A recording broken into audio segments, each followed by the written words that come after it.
let's look at number 9. We are saying we're going to add vector P to vector K. And a good way to look at this is as you added in grade school numbers on top of each other. You could do 2, 7, which is vector P, is going to add with vector K, let's do that in a different color, of -3, 8.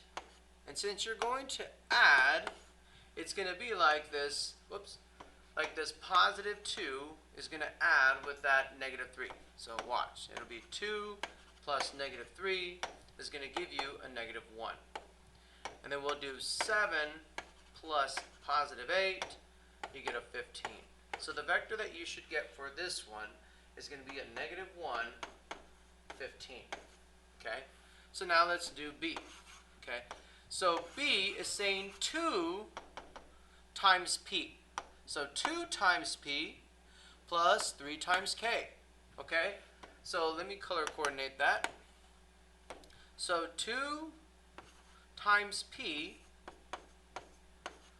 gives us a 414. You're just distributing, if you will, almost like it feels like parentheses. Okay? So this right here that we just got is 2P. And then 3K, let me do it up here, is going to say 3 is going to multiply with both of them to get a -9, 24. That's 3K. And what we're going to do again, we are going to add these. Okay, we're going to add because it's telling us here.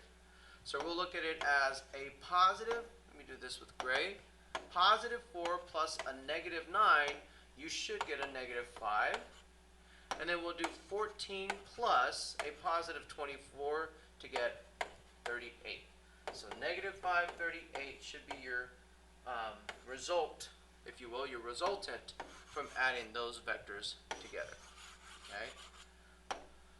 All right, so now we're going to do 3P minus K. Okay, so let's first find 3P. So let me multiply those by 3 to get 6 and 21. This is 3P. And then we're going to just copy down over our K, which is a -3 and 8. And here is how we're going to work with this subtraction. Okay, again, this was 3P, this was K, and we are going to subtract now.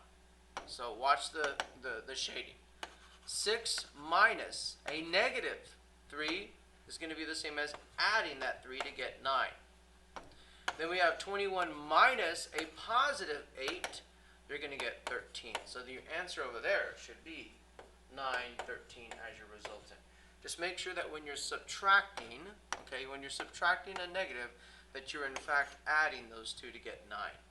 Just be careful with that. Those were those negative mistakes that I was telling you about in the previous videos. Okay. Now we have not to be read as the absolute value of P. That's not how we read that. The way we're going to read this is the magnitude of P. Just like this is the magnitude of 2K. So if I wanted to get a magnitude, remember that's that Pythagorean theorem, I have to first identify that P is vector 2, whoops, that P is vector 2, 7. This is P.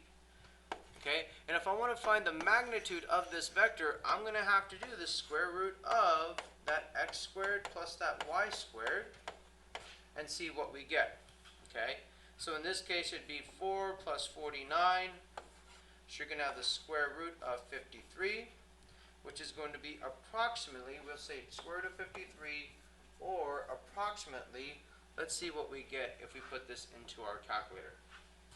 So the square root of 53 is going to give us 7.280.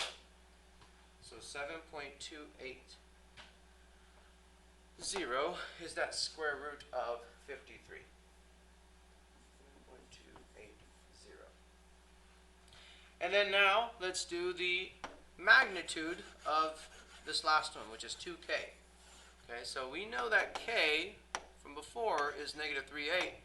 So 2K is -6, 16. So you just multiply to get -6, 16. And to get the magnitude, This is when you take the square root of the sum of the squares, which is this. You're just going to plug in your x value of -6 and your y value of 16, and then let's see what we get there. So what we have is like 36. I believe this is 256, if I'm not mistaken by memory.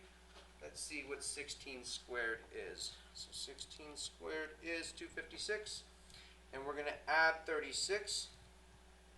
So basically it's going to be square root of 292. So if we did that as far as decimal, let's see what we get there. So control enter, get 17.088 approximately. So 17, so approximately 17, these are those squiggles. They're not equals, but they're approximately 0.88. We'll put units because those are magnitudes. These aren't magnitudes, they're just the sum or difference of vectors, so you don't need that units. Alright.